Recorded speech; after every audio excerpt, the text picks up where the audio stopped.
Hello friends, welcome to my YouTube channel English with Anjan. Friends, if you want to learn English, you have to learn tenses. अगर आपको tenses नहीं आएंगे तो आप English नहीं सीख सकते और आपको टेंसेस के बिना आगे का कोई भी रूल, कोई भी एडवांस रूल हो या अधिकतर रूल्स जो होते हैं वो टेंस के ऊपर ही डिपेंड करते हैं, इसलिए टेंसेस का आना बहुत ही ज़्यादा ज़रूरी होता है। तो आज की वीडियो में हम स्टार्ट करने जा रहे हैं अपना सबसे पहला टेंस जो है प्रेजेंट इंडेफिनिट टेंस। और फ्रेंड्स, कुछ लोग इसको सिंपल प्रेजेंट टेंस भी कहते हैं, कुछ भी बोलिए ये सेम ही होता है। जैसा कि आप सबको पता है हमारे पास 12 टेंस होते हैं, 4 प्रेजेंट के, 4 पास्ट के और 4 फ्यूचर के। तो आज जो हम स्टार्ट करने जा रहे हैं प्रेजेंट का सबसे पहला टेंस जो है प्रेजेंट इंडेफिनिट टेंस। तो आइए देखते हैं ये क्या होता है, इसके अंदर क्या पहचान होती है, इसका रूल क्या होता है। और फ्रेंड्स, मैं यहां पर आपको एक बात और बताऊंगा एग्जाम्पल में जो बहुत ही ज्यादा इंपॉर्टेंट है, जो आगे जाकर आपको बहुत हेल्प करेगी। तो आइए स्टार्ट करते हैं। तो फ्रेंड्स, जैसा कि मैंने आपको बताया प्रेजेंट इंडेफिनिट टेंस, इसकी पहचान होती है वर्ब प्लस ता है, ती है, ते हैं, ता हूं। तो फ्रेंड्स, आपको ये ध्यान रखना है कि ये जो पहचान होती है इनसे पहले वर्ब का आना बहुत ज्यादा जरूरी है। अगर वर्ब नहीं आएगी इट मींस वो जो सेंटेंस है वो इस रूल से नहीं बनेगा, वो किसी और रूल से बनेगा बट इस रूल से नहीं बनेगा। तो वर्ब बहुत ही ज्यादा इंपॉर्टेंट है। अब इसका जो अफर्मेटिव का रूल है वो है subject plus first form of the verb plus S और ईएस प्लस ऑब्जेक्ट। फ्रेंड्स, आइए सबसे पहले हम इसका अफर्मेटिव का रूल कंफर्म करते हैं, पहले देखते हैं कि ये क्या होता है, कैसे काम करता है, उसके बाद हम आगे के रूल्स देखेंगे। तो फ्रेंड्स, सबसे ज्यादा जो कंफ्यूजन होती है स्टूडेंट्स को इस एस और ईएस को लेकर होती है कि ये एस और ईएस कब यूज करते हैं, कब यूज नहीं करते हैं। तो आइए मैं आपको बताता हूं। फ्रेंड्स, जो हमारे पास सिंगुलर सब्जेक्ट होते हैं, जैसे कि आपको पता है कि सब्जेक्ट जो होता है सिंगुलर प्लूरल कुछ भी हो सकता है। तो जब अगर हमारा सब्जेक्ट सिंगुलर होता है, सिंगुलर क्या होता है, ही, शी, इट, नेम, मतलब एक वचन। जब एक वचन होता है, एक के बारे में, एक वस्तु, एक व्यक्ति के बारे में बात करते हैं, तो हम एस या ईएस इन दोनों का यूज यही किया जाता है। कई स्टूडेंट सोचते हैं कि सिंगुलर के साथ एस लगाओ और प्लूरल के साथ ईएस लगाओ, बट ऐसा नहीं होता। एस और ईएस दोनों का यूज हम सिंगुलर के साथ ही करते हैं। और जो प्लूरल होता है, प्लूरल सब्जेक्ट जो होते हैं, एक से ज्यादा व्यक्ति या वस्तु, आई, वी, यू एंड दे जो होते हैं, उनके साथ हम ना तो एस का यूज करते ना ही ईएस का यूज करते, कुछ भी यूज नहीं करते हैं। उसमें सीधा हम नॉर्मल सेंटेंस बनाते हैं, अभी मैं आपको बना के बताऊंगा। और फ्रेंड्स, अब जो हमारे सामने नेक्स्ट प्रॉब्लम आती है वो ये आती है जब दोनों का यूज, एस और ईएस दोनों का यूज हम सिंगुलर के साथ कर रहे हैं, तो हम एस कब यूज करें और ईएस का यूज कब करें। तो फ्रेंड्स, आइए मैं आपको बताता हूं। ओ,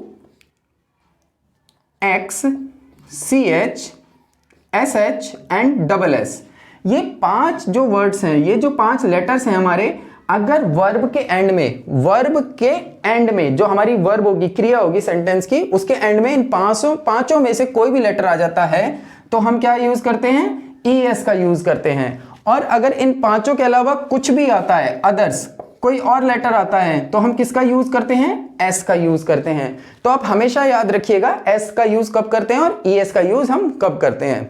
आई होप आपको इतना समझ में आया होगा। तो आइए पहले इसका हम एग्जाम्पल देख लेते हैं। और फ्रेंड्स, एक बात और, एग्जाम्पल लेने से पहले एक बात और कि हम एस और ईएस का यूज करते क्यों हैं।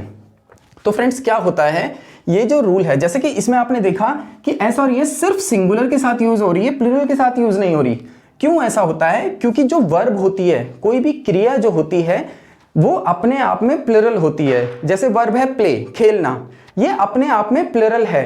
अब जब हमारा सब्जेक्ट सिंगुलर है, सब्जेक्ट अगर सिंगुलर होगा तो वर्ब प्लूरल कैसे चली जाएगी, तो वर्ब भी सिंगुलर ही रहनी चाहिए।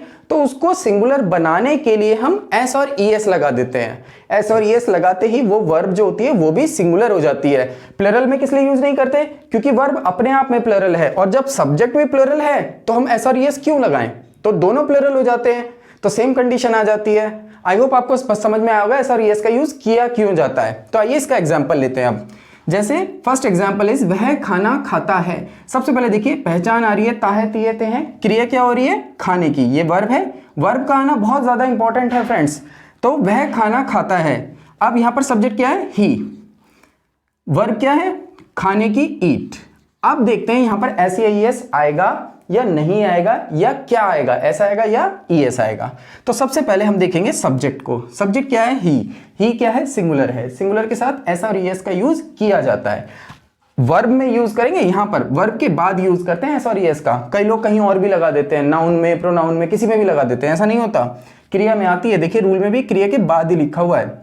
तो ही ईट, अब हमें ये तो पता चल गया कि S और ES का यूज करेंगे। अब हमें ये कैसे पता चलेगा कि मैं S लगाऊं या ES लगाऊं? तो ये पांचों वर्ड देखेंगे, इनमें से कोई सा भी। यहां पर देखिए क्या E-A-T, टी आ रहा है यहां पर, इन पांचों में है टी कहीं लिखा हुआ? नहीं है ना, तो हम ES तो यूज नहीं कर सकते। अदर्स के साथ हम क्या यूज करते हैं? S। ही ईट्स, क्या खाता है? The food. आई होप आपको इतना समझ में आया होगा, ये एग्जाम्पल समझ में आया होगा कैसे यूज किया हमने। नेक्स्ट एग्जाम्पल इज हम कार चलाते हैं। देखिए ये भी ताहतियत है, क्रिया हो गई चलाने की, तो ये भी अफर्मेटिव है, हम कार चलाते हैं। सब्जेक्ट क्या है यहाँ पर? वी। अब वर्ब क्या हो रही है? ड्राइव। We drive. अब देखिए यहां पर, अब देखते हैं SEIS आएगा या नहीं आएगा। सबसे पहले सब्जेक्ट क्या है? वी क्या है? प्लरल है, तो हम कुछ भी यूज नहीं करते, ना S ना ES। अब हम यहां पर ये नहीं देखेंगे E है क्या है, इन पांचों में से कुछ नहीं, अब नहीं देखेंगे। अब क्योंकि यहीं पे क्रॉस हो गया ना, यहीं पे पता चल गया कि हमें कि ना तो S आएगा ना ही ES आएगा। We drive the car.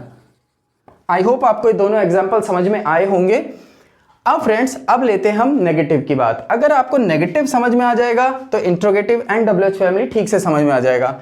Friends, मैं आपको यहाँ पर इनके बारे में, अब नेगेटिव क्या होता है, इंट्रोगेटिव क्या होता है, WH फैमिली क्या होता है, ये भी अपने आप में एक बड़ा टॉपिक है, क्योंकि ये इतना आसान नहीं है। कई स्टूडेंट्स बहुत ज़्यादा कंफ्यूज होते हैं कि इनके बीच में क्या डिफरेंस होता है। तो आप मेरी EZMR की पहली वीडियो देख सकते हैं, उसमें मैंने बिल्कुल ठीक से आपको समझाया है कि इन चारों के बीच में क्या डिफरेंस होता है और इसमें किस तरीके के सेंटेंसेस पाए जाते हैं। तो अब देखते हैं हम नेगेटिव का रूल।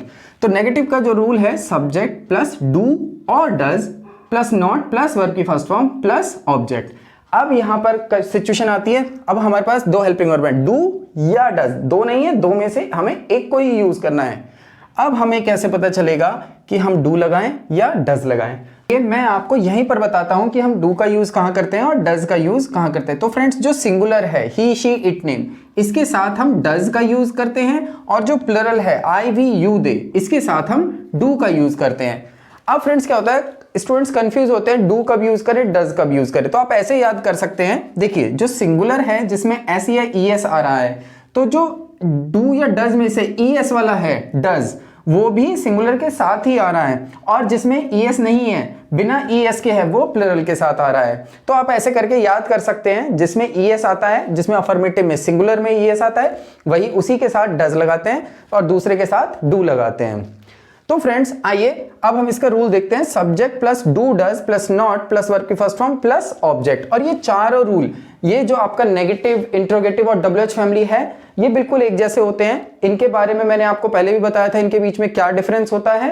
तो अब यहाँ पर मैं इनको नहीं बताऊंगा क्योंकि इससे बहुत लेंथी हो जाएगी वीडियो। तो आइए अब हम इसके कुछ एग्जाम्पल्स देखते हैं कि ये कैसे बनते हैं। जैसे, क्या पुलिस चोर को पकड़ती है? आप देखिए ताहतियत आ गया, क्रिया हो रही है पकड़ने की, ये वर्ब है। तो क्या, अब देखिए क्या है, इट मीन्स ये इंट्रोगेटिव है। इंट्रोगेटिव में क्या, डू या डज आगे आएगा। अब सब्जेक्ट क्या है यहाँ पर, पुलिस। फ्रेंड्स, पुलिस क्या है, सिंगुलर सब्जेक्ट है या प्लरल सब्जेक्ट है? तो पुलिस जो है वो प्लरल होती है, पुलिस जो है प्लरल नाउन है। तो डू पुलिस कैच। अब यहां पर SEIS नहीं आएगा। कई स्टूडेंट्स क्या करते हैं कि डू डज भी लगाते हैं, SEIS भी लगा देते हैं। ऐसा नहीं होगा, SEIS सिर्फ अफर्मेटिव में आता है और किसी में नहीं आता। डू पुलिस कैच द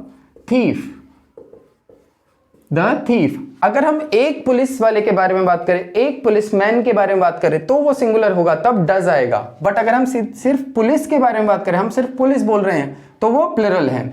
मैं स्कूल पढ़ने जाता हूं। फ्रेंड्स, ये बहुत ही ज्यादा इंपॉर्टेंट है, इसको आपको ठीक से समझना होगा। अगर आपको ये ठीक से समझ नहीं आएगा तो आगे आपको बहुत सारी बातें सिर्फ रटने को मिलेंगी। देखिए, ये जो एग्जाम्पल है, मैं स्कूल पढ़ने जाता हूं, पहचान क्या हो रही है, ताहतियत हैं, ठीक है। क्रिया क्या हो रही है इसके अंदर? मैं अगर आपसे पूछूं इस सेंटेंस में वर्ब क्या है, मैं स्कूल पढ़ने जाता हूं, आप कहेंगे पढ़ना वर्ब है, और अगर आप गौर से देखेंगे तो यहां पर एक और वर्ब है जाना, ये भी वर्ब है और ये भी वर्ब है। देखिए इस सेंटेंस में दो वर्ब हैं, पढ़ना और जाना। अब अगर मैं इस सेंटेंस को बनाऊंगा तो इसके लिए मुझे दो वर्ब की जरूरत पड़ेगी, लेकिन हमारे जो रूल्स हैं उनमें कहीं भी ऐसा नहीं लिखा होता कि दो बार वर्ब आए तो हम क्या करें। आपने अगर थोड़ी बहुत ग्रामर पढ़ी है, आपको थोड़ी बहुत नॉलेज है, तो आपको पता होगा कुछ होता है जेरेंड करके, कुछ होता है, कुछ इन्फिनेटिव होता है, बेयर इन्फिनेटिव कुछ बोलते हैं हम इस तरीके से। वो चीज़ें कहाँ से आती हैं? वो चीज़ें यहीं से स्टार्ट होती है, इस चीज़ की वजह से, इस एग्जाम्पल की वजह से ही वो जो हम बेयर इन्फिनेटिव या जेरेंड होती है हम उन्हें सीखते हैं। देखिए क्या होता है, देखिए सेंटेंस है मैं स्कूल पढ़ने जाता हूं, तो ये तो श्योर है कि ये प्रेजेंट इंडेफिनिट है, सब्जेक्ट क्या है? मैं। अब हमारा रूल है, ये कौन सा सेंटेंस है? अफर्मेटिव है, सब्जेक्ट आ गई, अब वर्ब चाहिए। सब्जेक्ट के बाद अब हमें वर्ब चाहिए, वर्ब है हमारे पास दो। हमें कैसे पता चलेगा मैं पढ़ने को पहले लगाऊं या जाने को पहले लगाऊं? देखिए फ्रेंड्स, सबसे पहले समझने वाला तरीका, मैं स्कूल पढ़ने जाता हूं, आप ये सोचिए पहले क्या काम होगा, पहले मैं पढ़ूंगा या पहले मैं जाऊंगा? तो देखिए सबसे पहले जाने का काम होगा, पहले जाऊंगा उसके बाद पढ़ूंगा, पहली बात। दूसरी बात, मैं स्कूल पढ़ने जाता हूं, जाता तो हूं, पढ़ता हूं या नहीं पढ़ता किसे पता? मैं स्कूल पढ़ने जाता हूं, बस जाता हूं, पढ़ने की क्रिया हो रही है नहीं हो रही ये नहीं श्योर। तीसरी बात, अगर मैं जाऊंगा नहीं, अगर मैं ये क्रिया नहीं करूंगा तो ये क्रिया नहीं हो पाएगी, अगर मैं नहीं जाऊंगा तो पढ़ने का काम भी नहीं होगा।